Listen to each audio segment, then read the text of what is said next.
Est-il possible d'éviter le scénario de stagflation craint par la Fed dans le contexte géopolitique et commercial que nous connaissons tous, sachant que des deadlines approchent quelque part autour du début du mois de juillet pour les accords commerciaux et aussi pour l'aspect géopolitique en cette semaine où l'inflation PCE est mise à jour.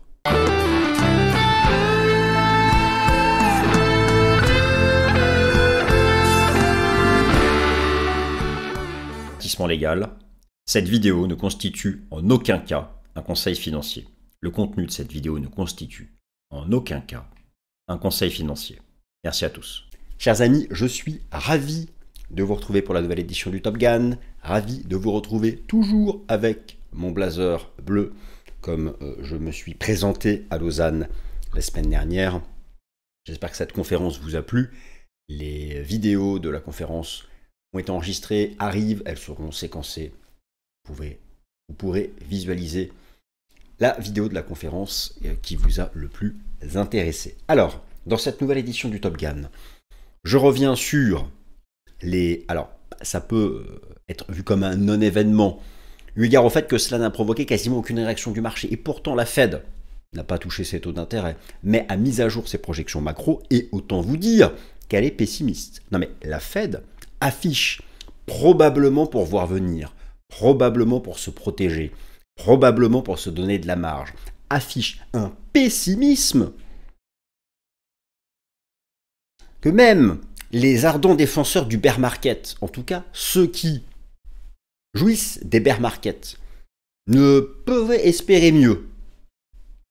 Effectivement, la Fed envisage d'ici la fin de l'année un rebond significatif de l'inflation. Alors pour le moment, l'inflation temps réel ne le dit pas, les indicateurs avancés ne le disent pas, même s'il y a une petite surchauffe.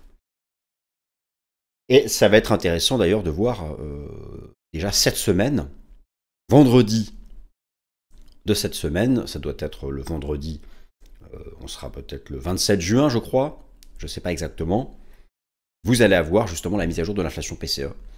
Et il peut y avoir une petite surchauffe en version nominale, mais pas en version sous-jacente. Les services, tout ça, l'immobilier, c'est pas concerné par la guerre commerciale. En tout cas, c'est passionnant parce que la Fed s'inquiète, parce que la Fed le dit explicitement. Elle regarde la géopolitique, elle regarde les tarifs douaniers. Ils sont mentionnés explicitement. D'après elle, ce n'est qu'une question de temps avant que cela arrive dans l'inflation. Mais dans quelle partie de l'inflation? Est-ce que cela concernera l'inflation dite sous-jacente? Ça compte. Avec globalement, je trouve, des actifs risqués qui maintiennent une relative résilience. Oh oui, il y a toujours des séances de correction, des semaines parfois correctives, mais si vous prenez du recul, le mouvement de fond, et en particulier ce que nous avons vécu depuis le début du mois d'avril, la résilience ne peut qu'étonner. Mais vous en connaissez une partie de la réponse, en tout cas à la question de savoir pourquoi, comment, puisque ce fut l'objet de ma conférence la semaine dernière. Alors, dans cette nouvelle édition du Top Gun, que je vais essayer de faire courte, concise. Première partie, je vous fais un topo complet sur la mise à jour des projections macro de la Fed. Ce n'est pas anodin. Elle n'a pas touché à sa politique monétaire non conventionnelle. Donc, le quantitative tightening continue. Il a été réduit significativement depuis le début de l'année, mais il continue. Deuxième partie, cette semaine, direct, les pieds dans le plat, direct dans le vif du sujet, l'inflation PCE est mise à jour. C'est un test important, elle concerne le mois de mai, un mois où on pense que les entreprises peuvent avoir commencé à passer des hausses de prix. Le PCE, je vous rappelle, c'est pas du flanc, c'est pas du vent, c'est basé sur les données comptables. Donc là, au moins, on verra concrètement ce qu'on fait ou n'ont pas fait les entreprises qui, pour certaines, veulent préserver le consommateur. D'ailleurs, le consommateur commence à moins s'inquiéter du rebond de l'inflation. C'est ce que montre la dernière mise à jour des anticipations d'inflation du consommateur selon l'Université du Michigan. Je vais vous montrer ça, j'ai plein d'illustrations à vous montrer. Troisième partie, géopolitique oblige, tour d'horizon des baromètres du risque. Alors, quels sont les baromètres du risque? C'est quoi? C'est le pétrole, ce n'est pas que le pétrole. Un slide que je vous ai préparé là-dessus, je fais un petit récap de ce qui me semble important à suivre pour mesurer au quotidien l'impact en termes de pression sur les actifs risqués de la géopolitique. Quatrième partie, un méga gros point, analyse technique, marché action S&P 500, où en étant sur le plan du sentiment, sur le plan quantitatif, sur le plan institutionnel, sur le plan de la liquidité partout. J'ai oublié quoi quantitatif, je l'ai dit, bon, un point complet sur ce bon vieux S&P 500 qui, moi, vous connaissez mon point de vue, même si c'est volatile à court terme, même si on doit retester d'abord des supports, je pense que d'ici la fin de l'année, il peut rejoindre son record historique. Bienvenue à la nouvelle édition du Top Gun. Est-il possible d'éviter la stagflation crainte par la Fed? C'est la question simple que je pose. Je pense que la réponse est oui, sauf bien sûr un pétrole à 200 $. Clairement, pétrole à 200 $, ça va être compliqué. Ce qui est intéressant, c'est d'ailleurs que la Fed envisage elle-même une stagflation, c'est ce que vous allez voir à travers la mise à jour des projections macroéconomiques. Pas réellement une stagflation, mais une croissance économique qui ralentit et une inflation en hausse, en tout cas qui s'éloigne de sa cible, et pourtant, elle envisage de baisser malgré tout les taux, probablement pour sauver le marché du travail. Alors, le plan, je vous l'ai donné dans l'introduction, je le remets ici à l'écrit. Vous avez donc les 5 parties qui vont se déployer, et nous attaquons tout de suite la première partie. La Fed déteste l'incertitude et craint la stagflation. Alors, pour le coup, la Jérôme Powell ne se cache pas. D'ailleurs, si vous regardez, vous avez sous les yeux donc, plusieurs informations, notamment la mise à jour des projections macroéconomiques et le communiqué de presse, un extrait du communiqué de presse de la Fed, où, voilà, alors, effectivement, pour certains, Jérôme Powell se cacherait derrière le fait qu'il y a énormément maintenant a wide range of information, ok, très bien, donc le marché du travail, l'inflation et les anticipations d'inflation, ça en gros ça veut dire quel impact des tarifs douaniers, et bien sûr les développements internationaux, c'est sans le nommer le conflit entre l'Iran et Israël. Bon, en tout cas, dans la mise à jour des projections macroéconomiques, des choses assez intéressantes ont été proposées par la Fed et qui même, pour certains, ont pu être surprenantes. Alors, regardons ces projections macro ensemble. Vous avez ici, tout d'abord, la Réserve fédérale des États-Unis a revu significativement en baisse ses anticipations de croissance économique, représentées ici par le taux de croissance du PIB réel des États-Unis. La Fed a relevé légèrement ses anticipations de taux de chômage. Elle a relevé significativement ses anticipations d'inflation. Elle envisageait en fin d'année un PCE nominal à 2,7, elle le voit désormais à 3%. Elle envisageait un PCE sous-jacent ou corps à 2,8, elle le voit à 3,1. Non mais, savez-vous où se situe actuellement le PCE? Il est mis à jour cette semaine, vous allez donc en entendre parler. Le PCE actuellement est à 2,1 en version nominale et 2,5 en version sous-jacente. 2,1, 2,5. Et la Fed nous dit comme ça que le marché passerait de 2,1 à 3 d'ici la fin d'année et de 2,5 à 3,1 pour la version sous-jacente. Révision en baisse de la croissance, révision en hausse significative de l'inflation égale stagflation. Et regardez dans la partie basse du tableau, on y revient, c'est par ici. Pourtant, la Fed n'a pas touché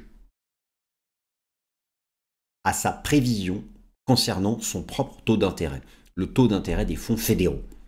Elle envisage toujours, il est actuellement à 4,5, de procéder à 2 baisses de taux d'ici la fin de l'année. Probablement parce qu'elle juge qu'un éventuel rebond de l'inflation, moi je vous le dis tout de suite, je ne pense pas que nous reverrons un PCE à 3. Je commence à voir comment elle fait. Je commence à comprendre son petit jeu.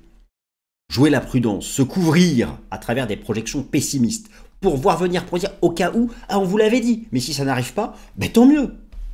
Quand on est pessimiste, si ça arrive, je vous l'avais dit, si ça n'arrive pas, ben tout le monde est content, donc on oublie la prévision pessimiste. Comprenez-vous bien ce positionnement? Elle le fait régulièrement. Naturellement, les tarifs douaniers auront un impact provisoire sur l'inflation, puisque une fois passé... Imaginons qu'une entreprise passe les 10% d'un coup, je parle du tarif douanier qui s'applique à tout le monde, mais entre-temps les accords commerciaux peuvent arriver, donc voilà, ça se fait one shot. Bon, et encore, vous l'avez vu sur le CPI du mois de mai, les entreprises ne l'ont pas fait. Alors nous verrons cette semaine avec le PCE. Mais en tout cas, dans la mise à jour des projections macro, ça c'est donc assez significatif. La Fed nous dit dans son communiqué de presse qu'elle va tenir compte aussi des anticipations d'inflation.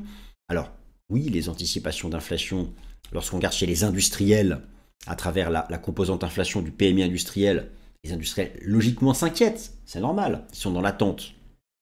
Alors, déjà concernés pour beaucoup par certains tarifs douaniers dans certains secteurs, d'autres en attente. Et les consommateurs notaient que il y a eu donc cette envolée des anticipations d'inflation du consommateur sans aucune logique, nettement supérieure à ce qui s'était passé au moment de la crise inflationniste, la crise Covid, mais qui avait des raisons structurelles. Là, c'est vraiment parce que c'est le FUD, l'actualité, les news qui ont fait. Et d'ailleurs, le consommateur commence à moins s'inquiéter, parce qu'on parle maintenant d'accords commerciaux. Donc tout ça est drivé par l'actualité, par du sentiment, en plus que par une réalité.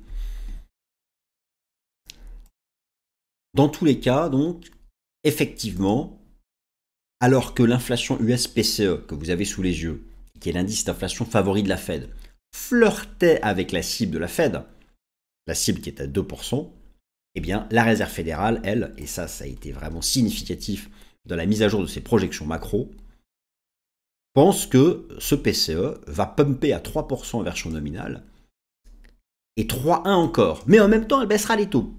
Imaginez si l'inflation ne s'envole pas comme l'envisage la Fed. Aurons-nous plus que 2 baisses de taux?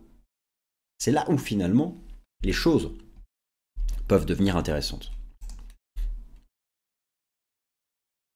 Alors justement, cette semaine, vous avez donc vendredi 27 juin la mise à jour justement de ce fameux indice des prix inflation PCE. Tout le monde s'inquiète de l'impact de la hausse du prix du pétrole. Déjà, le marché s'inquiète parce que la Fed elle-même dit que le PCE va s'envoler. Bon, mais est-ce que cela repose sur quelque chose de concret au-delà du prix du pétrole? Oui, bien sûr que si le pétrole va à 200 $, on va morfler. Mais pour l'instant, il ne va pas à 200 $. D'ailleurs, à chaque fois qu'on annonce qu'il va à 200 $, il n'y va pas. Donc limite, j'aimerais bien voir énormément d'articles qu'il annonce, comme ça on n'ira pas, comme d'habitude. Bon, alors, qu'en est-il? Déjà, première chose que je souhaite vous rappeler, effectivement, le pétrole a réintégré, alors le pétrole a fortement rebondi, de 55 à quasiment 77 $ selon le brut US. En fait, il n'a fait que revenir dans un trading range en place depuis 3 ans. Les choses deviendraient problématiques en cas de dépassement des 80 $. Bon, mais pour l'instant, ce n'est pas le cas. Bon, l'inflation PCE est actuellement à 2,1 en nominal, 2,5 en sous-jacent. Elle est mise à jour ce vendredi. Déjà, première information, le pétrole, en additionnant, regardez bien ce tableau, dans le PCE, en additionnant l'impact direct et indirect du prix du pétrole, je dis bien, en additionnant l'impact direct et indirect du prix du pétrole sur les mesures d'inflation, vous arrivez à un poids total de 10 à 11%. Donc ce n'est pas 50%, ce n'est même pas 30%, ce n'est même pas 20%, ce n'est même pas 15%, c'est 10%. Donc, comprenez bien que même si le pétrole remonte à 90 $, ce qui n'est pas le cas pour l'instant, l'impact n'est pas que l'inflation double, d'accord? Eu égard à son poids direct et indirect, dans le calcul de l'inflation, tout simplement. D'autre part, et encore une fois, l'inflation est essentiellement composée de services.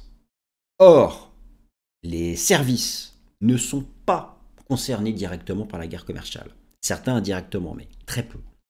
D'ailleurs, lors de la première guerre commerciale,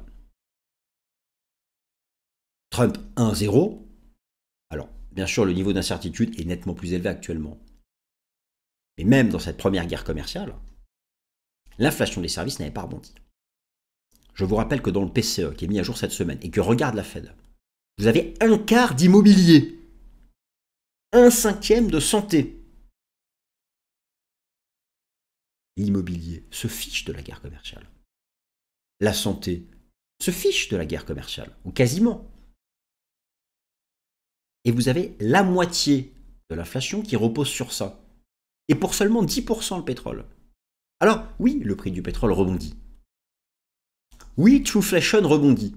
Mais Trueflation rebondit parce que la composante transport rebondit. La composante transport rebondit parce que le prix du pétrole rebondit. Mais la composante, par exemple, immobilier, calme plat. C'est 1/4 du calcul, n'oubliez pas. Et 40% pour le CPI. Et regardez ici, les indicateurs d'inflation immobilière temps réel qui viennent d'être mis à jour. Ça baisse. Les nouveaux loyers, c'est négatif. Et tout ça va arriver dans le calcul de l'inflation et va exercer une pression baissière. Alors oui, le prix du pétrole, bien sûr, va jouer. Oui, d'ailleurs, si vous prenez l'algorithme de la Réserve fédérale de Cleveland, ce vendredi 27 juin, qui concerne l'inflation du mois de mai, le PCE nominal devrait rebondir de 2,1 à 2,25 et le PCE Core de 2,5 à 2,6. Mais notez d'ailleurs que même selon l'algorithme de la Réserve fédérale de Cleveland, le PCE Core va rester à peu près stable ces 2 prochains mois. Et qu'en version trimestrielle, nous sommes, en version trimestrielle annualisée, nous sommes à la cible de la Fed. Regardez bien, en version trimestrielle annualisée, nous sommes déjà à la cible de la Fed. Donc, est-il possible d'éviter ce scénario de stagflation dont nous parle la Fed, tout en nous disant qu'elle baissera malgré tout 2 fois ses taux? Oui, il est possible de l'éviter, sauf si le baril va à 200 $. Mais imaginons un scénario où le pétrole reste dans ce range.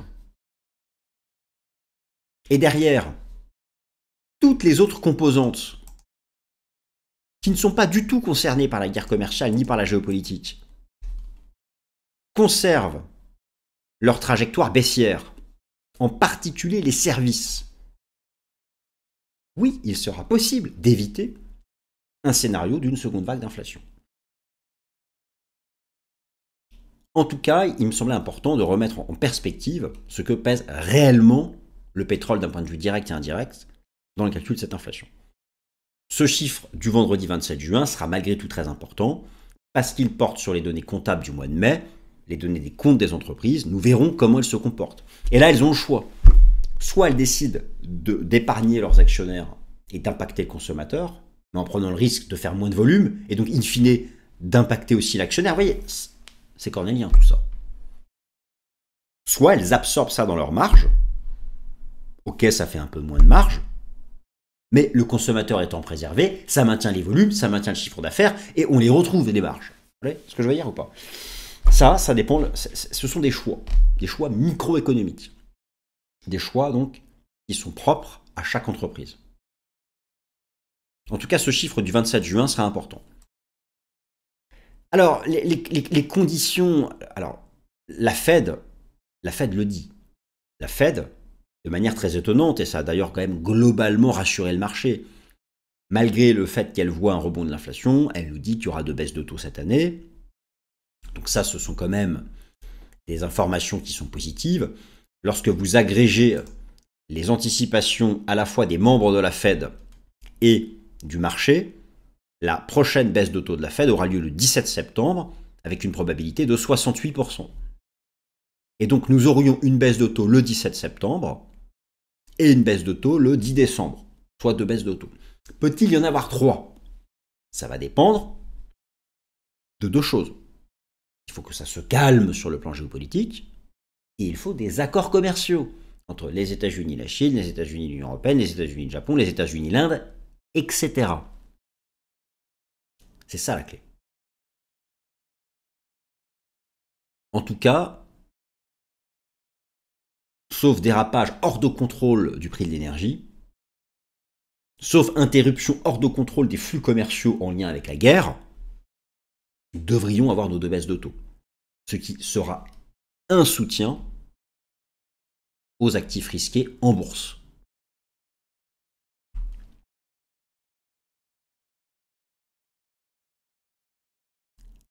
Géopolitique, un tour d'horizon des baromètres du risque. Alors, c'est vrai qu'on parle beaucoup du pétrole.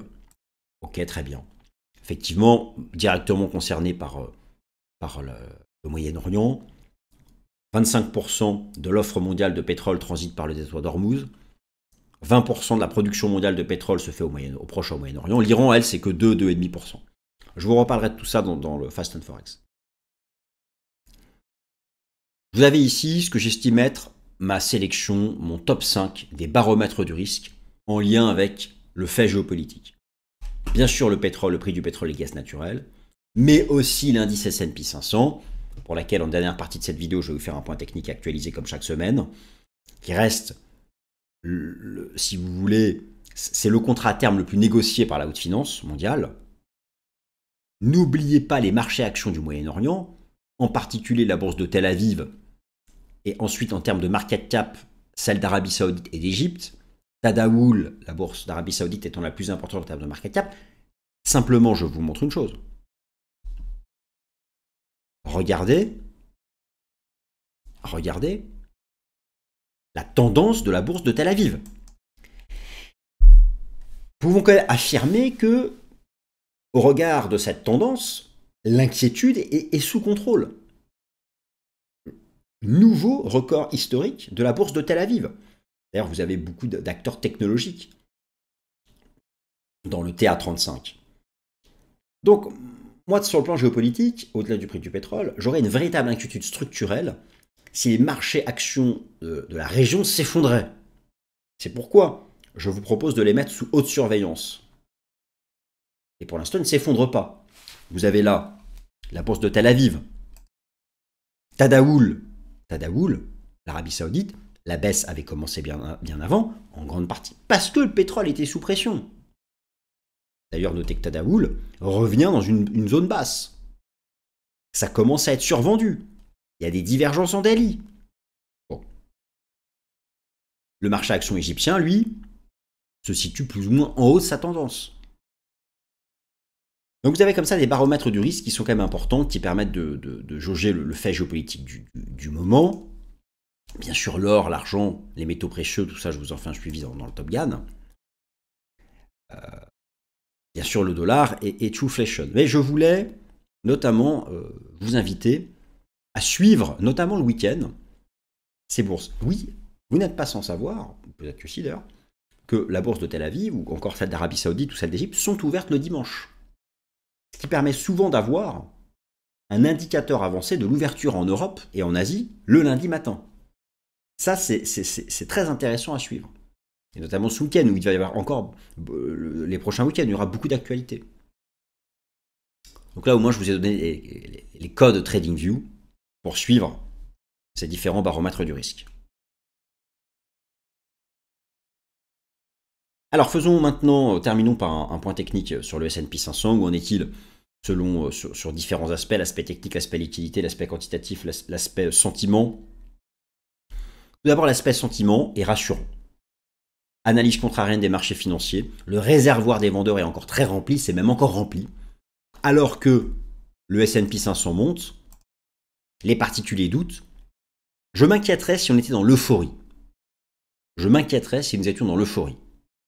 Or, ce n'est pas le cas. Les indicateurs avancés de la liquidité, je vous remonte là le cas du Bitcoin, qui va représenter les actifs risqués en bourse, pareil, sont optimistes pour le début de l'été, la première partie de l'été. Vous avez ici, et je vous ai fait une grosse présentation à Lausanne sur ce sujet, la masse monétaire mondiale M2, avec différents décalages temporels. Cette liquidité, à la moindre bonne nouvelle, est un facteur de soutien. D'un point de vue quantitatif, nous ne sommes pas en zone de surachat extrême, malgré le fait que le S&P 500 n'est pas loin de son record historique. Vous n'avez que 60% des actions du S&P 500 qui se trouvent au-dessus de sa moyenne mobile à 50 jours. La zone à risque, c'est lorsqu'on commence à en avoir entre 80 et 95%. Pour l'instant, sur cet aspect quantitatif, nous n'y sommes pas. La position nette institutionnelle est stabilisée. Il n'y a pas eu d'explosion des positions short. La position nette institutionnelle est stabilisée. Il n'y a pas eu d'explosion des positions short sur le contrat futur S&P 500. Ça aussi, nous pouvons en avoir une lecture plutôt rassurante. Alors, cette semaine va être sous l'influence de la diplomatie commerciale, de la géopolitique, de l'inflation US-PCE. Moi, comme je vous le dis depuis plusieurs semaines, j'estime que petit à petit, le S&P 500 va rejoindre son record historique, mais il le fait par étapes. Je vous avais expliqué ici que je restais haussier tant qu'on était au-dessus des 5007, 5008, notamment au-dessus de ce gap, et de la moyenne mobile à 200 jours, ça a parfaitement fait support. Si on devait revenir tester, c'est pas grave. Ce serait une opportunité. En tout cas, le marché action reste bullish au-dessus de ça. Là, il faut le temps d'épurer une petite divergence en données journalières. En weekly, il y a énormément de marge encore pour se reprendre. Donc, oui, j'estime que dans le courant de l'été, je ne serais pas surpris que le S&P 500, même si d'abord il revient tester cette zone, soit en mesure de rejoindre les 6160 points.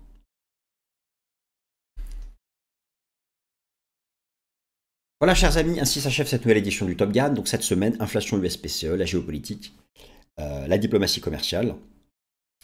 Et puis voilà, moi je vous remercie de m'avoir écouté. Passez une excellente semaine.